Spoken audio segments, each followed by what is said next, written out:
How's it going, everybody? So for everyone that's new to this channel, and this is a fairly new channel to begin with, I want this page to be about traveling. Obviously the name Travel Dawn at Dusk, it's kind of in the name. Now it's going to be maybe a little bit different than what most travel pages are about.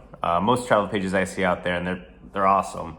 They go through all the trips they've been on. They have great photography, great videos, and they're awesome to watch. They're very entertaining. Now, what I want to kind of focus on is the process to plan one of those trips. Now, that's kind of something I came up with, on the fact that a lot of travel accounts, they look great, but a lot of questions that come up in my head is, well, how can I go there myself, or how can I go about planning that trip? And it's kind of where the idea came from for me. Excuse me, I can't even speak. Came from for me. Because I love to travel whenever I have free time, and a lot of times people always ask me for travel tips, just because they see that I travel a little bit more than maybe say the average person. I'm not by no means an expert or professional traveler. I work a typical 40 to 60 hour work week, so I really only have work when I take vacation or PTO days. I would say this is probably what this is a little bit more geared towards. Is geared towards people who want to travel in their free time. They're not, traveling every day of the week. Albeit, if I can eventually get to a point where I can do that full time, that'd be amazing. But for now, it's just something I do on my free time when I have, extra time and money to spare to go and experience something new, or go and travel somewhere different and experience some new and eventful things. Now, I got this idea from, again, people always ask me for advice, but also from the fact that I love planning trips. I almost love planning a trip as much as I actually enjoy going on the trip itself. There's something about going through the process of finding activities that you want to do, researching the area that you're going to, looking at other travel blogs and posts, and whatever you can find to kind of cherry pick ideas and things that you want to do. And then kind of piecing an itinerary that goes along with all those activities, places to stay, places to eat, etc. And then when you eventually have it all put together, you go on the trip, it all comes together, ends up being a beautiful, amazing experience. Typically, I always do family trips, or plan out my family trips for everyone in my family, and they all love them for the most part. I haven't had any complaints yet, but I mean, it's always to be determined when someone gets a little annoyed with one of my schedules, or is unhappy with an activity that I picked, or whatever. But that's kind of where I get the idea from. I want to disclaim that I'm by no means an expert at traveling. I'm an amateur at best. I'm by no means an expert at planning trips. It's just, I've noticed it's something that I enjoy. Noticed that it's something I put together fairly easy. For other people that hate planning trips, I know there's a lot of people out there that just hate the process of researching, coming up with things to do. They just rather have it all put together, and then they go on a trip and they don't have to worry about it. Now, I'm not one of those people. I like kind of putting it all together and figuring it out. And then if I'm for my family, I just lead us to each thing, each tour, each travel destination. I'm pretty much the one that leads the entire group. And I know a lot of people just hate doing that. So what I want to do is kind of make it easy for everyone else out there. I can show you my step-by-step process and how I go about picking places, how I go about researching, and how I go about putting together an itinerary, booking places to stay, booking flights, finding restaurants on the fly that are good, so you're not stuck with a bad meal on one of the destinations that you go to. And by no means is it something you have to follow, religiously all the way through. Or if you want to cherry pick some of the things that I do and be like, hey, I like what you do here, but I also want to do something like this over here, and you just want to come up with your own way of process, or own way of doing things on how you want to plan it, and just use mine more as a guideline, or just an outline of how you want to do it. That's fine. Go about it any way that you want to. This is by no means take what I do and apply it to your own, make your own thing out of it. Like I said, I just want to make an easy step-by-step process on how I go about planning and researching and coming up with an itinerary for a trip, so I can maybe help other people out there who have a hard time going about putting this process together. Now, I want to make this also very interactive. Post in the comments if you have any questions, or if you have any advice for me. You see, I'm doing something that you think you have a better process on or something that I can improve on, please share. I'm always open to different ideas, doing things a little bit differently. I think the biggest takeaway is you can always learn something new. You're by no means ever an expert or a master at everything. I think it can be applied to traveling, life in general. I think everyone should always be open to different ideas or different ways of doing things. So without further ado, that's kind of my introduction here. From here, I'm going to share my screen and kind of take you through a quick synopsis or a quick guideline on how I kind of go about doing it. Some of the future videos will be a little bit more in depth on certain topics. For this one, I wanted to keep it kind of short, more of an intro, more of a just intro on how I do and go about everything. Some later videos, they'll be way more in depth on each particular topic or each particular tool or each particular thing that I do when I go about planning a trip. So without further ado, share my screen and take you through that process. This made on how I go about planning my trips. And then underneath that, I have a list of tools that I use to go about helping my, planning out my trip. So first of all, when I'm planning out a trip or planning out any destination, the first way to start is to choose the actual destination you want to visit, right? So say if you want to go to Austin, Texas, you want to go to Rome, Italy, wherever it is you want to go with your family, by yourself, that is the first step in picking your trip. I know, not overly complicated, a little bit of a no-brainer, but if you're going to pick out how to, say budget correctly or length and time or travel, it all starts with where you're going. And now, what you could put instead of number one in choosing a destination is a budget. However, I typically go about choosing a destination first and usually trying to make the budget I have work for that destination.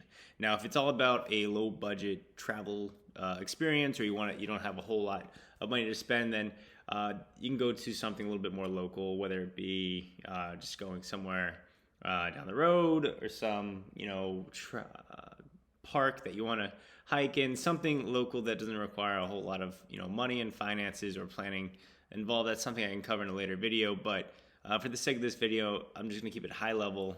Again, this doesn't have to be used very specifically. This is just how I go about planning my trips, the steps I use, the tools that I use. Feel free to take bits and pieces and make it your own. So once I have a destination picked, I'll go for a length of stay. Say I have a weekend to go somewhere, then I'll take 3 days to go for a trip. Or say I have taken 10 days, a 10-day trip. So how many days that it is PTO? Maybe that's 7 days, maybe a 2-week vacation. However long it is you want to go on that duration of the trip. That's the second crucial piece. Now another piece I can kind of go in determining your length is the budget that you have available. So again, budget could be used at 1, 2, or 3. But for me personally, I typically use it as a third and make the rest of my trip work within that budget. Then obviously, the next step is figuring out the budget you have. What's the money that you have at your disposal, and what money you have at your disposal so then you can go about planning your trip. So what I typically do is if I have to do a 10-day trip, right, I'll break it down into 10 days and say an Excel sheet. Now, I typically, for say food, I'll typically make a budget for $50 to 100 days, $50 to $100 per day throughout the entire trip. Now, it fluctuates depending on whether it's international or domestic. And a good rule of thumb for myself is I say $50 to $100 per person. I think it's better to go higher versus lower, because the worst thing you'd ever do on a trip is running out of money. So that sucks. It also sucks if you're on a very tight budget and you're consistently worrying about, do I have enough money to pay for this? Do I have enough money for this beer? Do I have enough money for this food? This snack looks really good, but am I going over budget now? That's the last thing you ever want to go when you're on a trip. So budgeting is very important because it gives you peace of mind throughout your entire trip to say, hey, I have X amount of dollars split out. I have X amount of dollars for food, for excursions, for tours, for hotel stays, for any souvenirs that you want. It's all broken out. You have the money. You don't have to worry about it. So budgeting is very important for peace of mind when you're traveling. And now there's a whole bunch of tips and stuff I can go into a little bit further in a further videos specifically on budgeting. There's budgeting tools or budgeting practices. I'll definitely cover that in a later video, but for the sake of this video, I just want to keep it very high level, keep it very introductory, give you kind of a taste on how I go about planning my trips to give you a little bit more ideas. Now, once you have a budget picked out, you can go about picking activities. Now, this is something where you could interchange it again, depending on where you want to be. But I think it's probably important to have the budget figured out before you go into activities. Unless you have an unlimited amount of money, then you don't even have to worry about budgeting, right? But for normal people, budgeting is important. Once you have a budget figured out, then you can go start diving into activities. What does you want to do each day of your trip? Do you want to go on an excursion? Do you want to go on a hiking tour? Don't know if I necessarily recommend tours for hiking. I prefer kind of being on my own, but to each their own. Some areas do require a tour guide depending on how secluded it is, or if you're in a international, there's might be some sort of regulations where you do need an actual tour guide. It's kind of dependent on what you're doing. But once you have the like I said, once you have the budgeting figured out, you can start looking at what activities you want to do in each location. And I'll kind of dive into what tools to use for activities. Once you have the activities figured out, that's when you can kind of go into where you want to stay. Now, I recommend doing this after activities because you might be asking, well, I need money for places to stay. Well, the important part is once you have the activities figured out, you can lay out where you want to stay based off those activities. Now, what I mean by that is, say you're in a specific location and you organize your activities on a day-to-day basis and you organize them together. So, say for example, you're in a section of the city in, say, Berlin, right?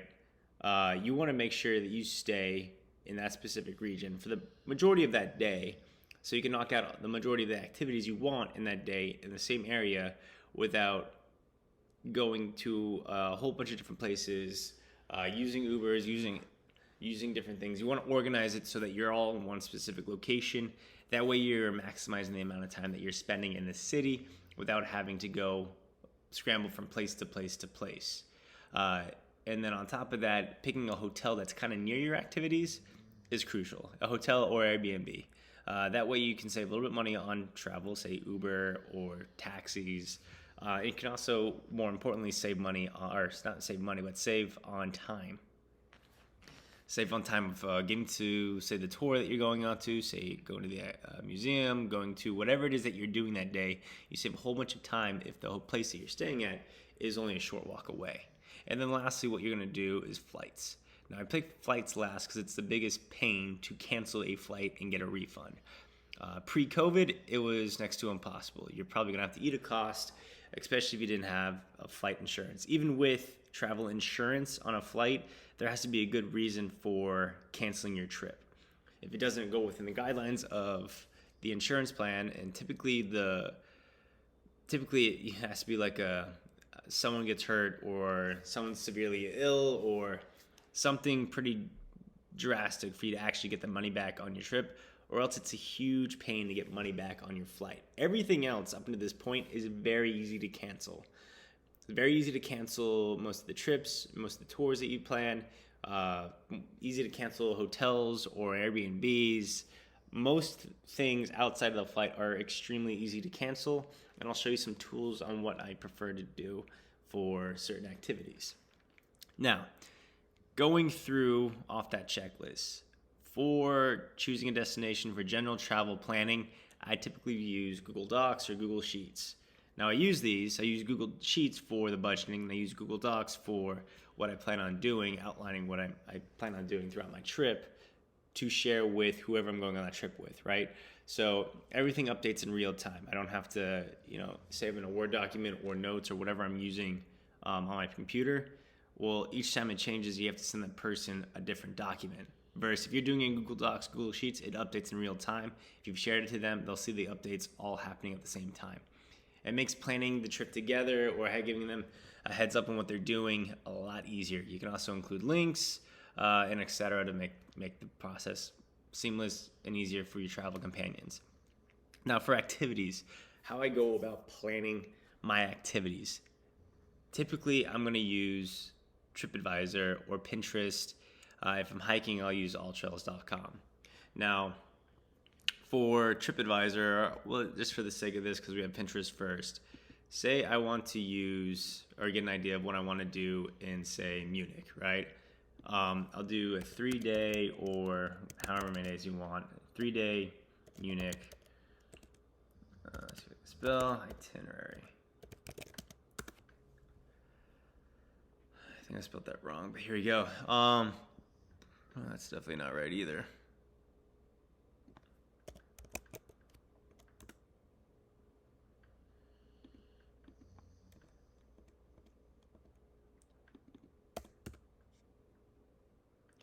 So perfect itinerary for 3 days. That's how you spell itinerary for anyone who's illiterate like myself. The perfect Munich itinerary for 3 days. So typically you'll go to a bunch of these, or I'll typically go to a bunch of these, right? Go through and scan what ideas they have. Read what they had to say about certain things. Get an idea about what it is that I might like or see anything that catches my eye, right? Because that's ultimately what it's all about. What it is that you want to get out of your trip.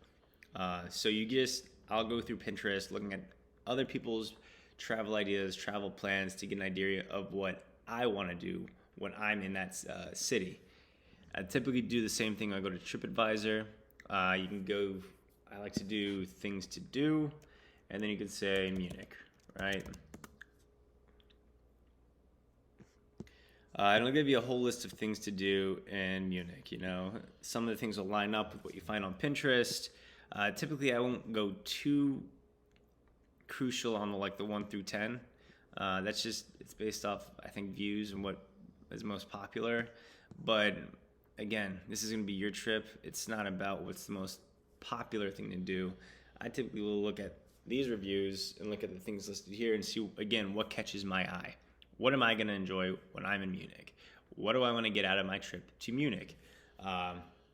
So look at the reviews, look at Pinterest ideas, look at ideas of travel activities off of TripAdvisor. Another cool thing to do is when you go to things to do is let's go back to this. As you can do, typically they'll have city tours or walking tours. I think their partnered site, it might be a part of their site, is called Viator. That's typically where I'll do all of my trip planning. So I think if you click on this, right, it's going to take you to,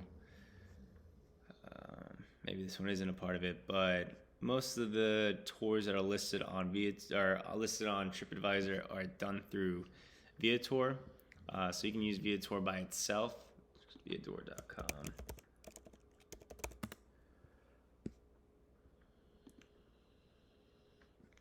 To find places that you want to travel to. So say Munich, Germany. Dates are arbitrary at this point, but you can filter through, and I'll typically filter through not featured, but through travel rating. These are going to be the trips that have the highest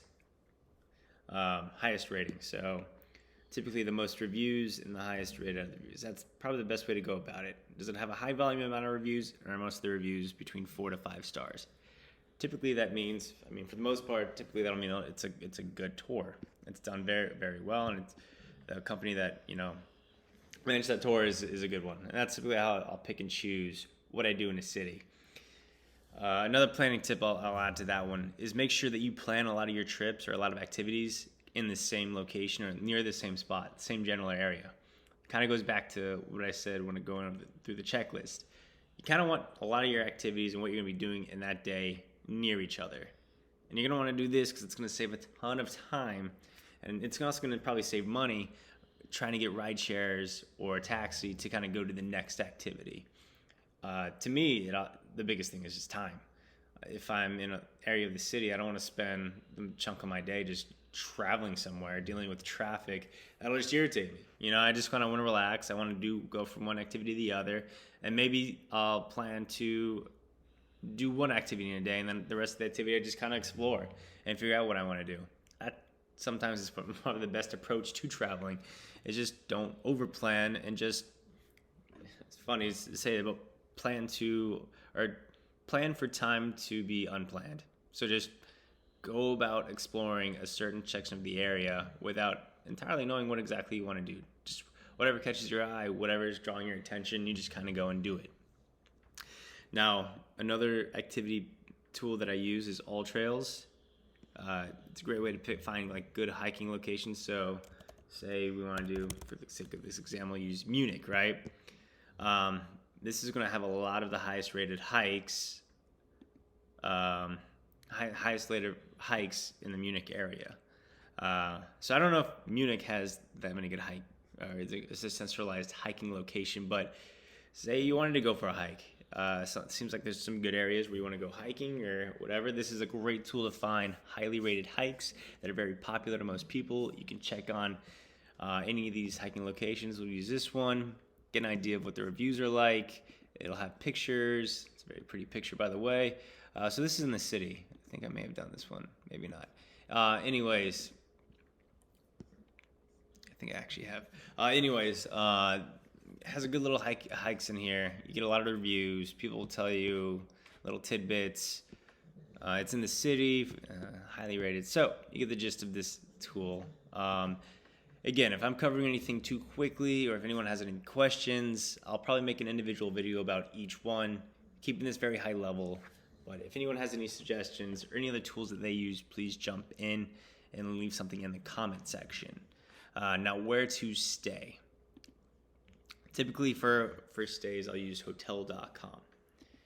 Great thing I like about hotels.com is that after 10 stays, I get a free night to travel wherever I want to. Typically that night is going to be see right here, get a reward night for every 10 nights you stay. It's going to be a average of those 10 nights that you use. So say, for example, you stay at multiple different locations using this specific third-party site to find your hotels. The average is $150 those 10 days. You get $150 to apply to any of your next stays. Another great thing is it's very easy to cancel hotels on here. I've had experiences with Expedia where it's not so easy. It's kind of frustrating. Hotels.com does make canceling pretty easy, or it makes canceling pretty easy. It makes finding places pretty easy. Let's just take a quick look at this. Say Munich, pop up. Munich, search.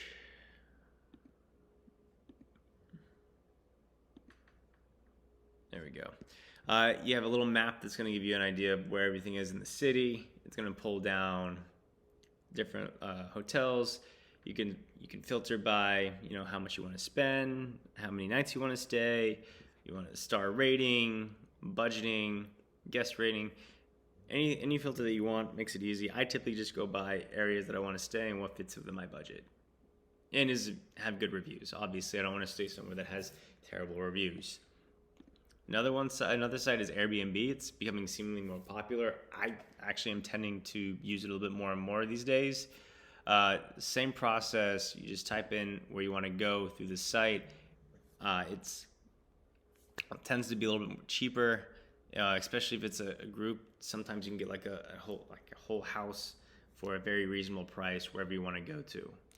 Now, kind of jumping into flights, Skyscanner is one of my most popular sites to use for flights. Basically, it's just a site where you can just type in, say, where you want to go. So say I want to go to Boston, leaving Miami. We'll make it a round trip on 4/20. What's the date? Let's do May 20th. It's going to pull together a whole list of flights for that day. You can always filter by what flight you want to use. You can look for flights that are within your budget if you want to be nonstop. And it's going to pull a whole bunch of different deals from multiple, so like Expedia, Priceline. It pulls everything from all these different sites. That's ultimately who you book through. You don't book through Skyline. It just gives you a whole list of sites to book, whole sites where you can book through. And I have been told that if you use incognito mode, you can sometimes get better rates, because sometimes Google Chrome will save your search data. And so if you're someone that's constantly looking at something, that sometimes they jack the prices up. I haven't really had a situation where that's popped up, but I know people in the past where that has happened. So good rule of thumb, search in incognito mode. Hopper is a tool that I don't really use that often. However, I would be remiss not to at least speak on it. It's a good tool that uses a lot of AI and algorithms to predict when prices on a flight will be lower than normal. Same process, type in when you want to stay, when you want to stay, or where you want to go, when you want to stay, and it uses a lot of data to figure out when you'll most likely have the cheapest flight. And you can always set up notifications to get alerted on when that will happen or when that will transpire. And then lastly, but not least, this last thing I'm going to cover in today's video is Yelp. Yelp is one of my favorite tools for finding food. Typically, I don't really plan too much before going somewhere. What I want to eat, I kind of go with what I'm feeling that day or where I want to go. Or maybe if you're in a city like LA, or a very popular city where there's a lot of people like New York, if you want to go to a primetime location, you're definitely going to book way in advance. So you can do a little bit of research here. You can also use different blogger sites to see what food restaurants they recommend. But on the fly, want to find somewhere to eat, great spot, or great application to use. You can download it on your phone. Say you're in San Francisco, you're hungry, you want a burger. Well, just type in burgers, and it's going to pull up a whole bunch of different places that serves burgers in heart of San Francisco. It gives you times it's open, it's closed. It gives you amount of reviews. Typically, I use anything that's 4 and up, and usually the higher volume of people that have gone, usually the better it is. But it's never led me astray. It's one of my favorite tools to use. Highly recommend it to anyone who's never used it before.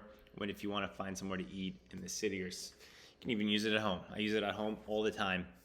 So that's a quick high-level overview of my process of figuring out how I want to plan out a trip and the tools I use to get it. Again, I'm going to take a deeper dive in each one of these tools and my process, but I just want to give you a high-level overview of everything that I use from a high-level perspective. Again, this is how I go about it. If it's not how you want to go about it exactly, then don't. Just take bits and pieces if you want to, and apply it to your own methods. I'd also love to hear about any methods that you use that you've noticed that I do a little bit differently, and why you choose to do it that way, or if there's any other tools that I'm missing that you typically use. Would love to hear about that as well. If you also just want to shoot a comment to give me any recommendations or any advice, I'd love to hear that too. Anyways, that's all I have for you today. Good luck, everybody, and feel free to connect and reach out.